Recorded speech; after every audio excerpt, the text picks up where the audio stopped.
यावत् तावत् नद्यां यावत् जलमस्ति तावत् सरोवरे नास्ति.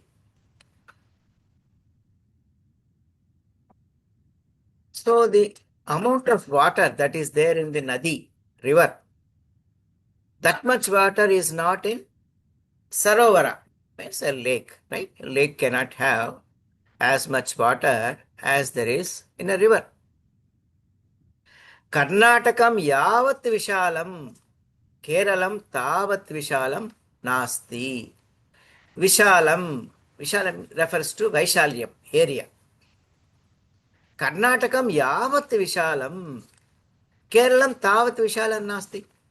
Kerala is not as large as Karnataka, right? So Karnataka is a bigger state compared to Kerala. Yesha yavat karyam karoti, Yesha, this lady, yavat karyam karoti, tavat sana karoti. The amount of work that this lady does, the other lady does not do that much.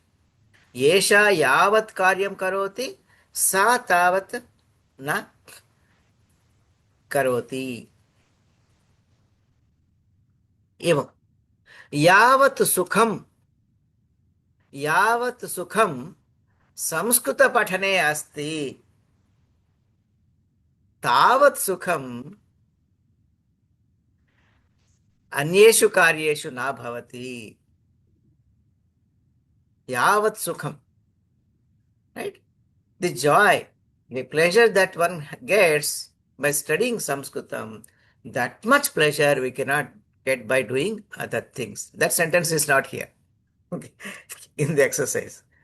I am making it up. Yavat tavat. Yavat tavat. Yavat jnanam. Yavat jnanam Bhagavad Gitayam asti.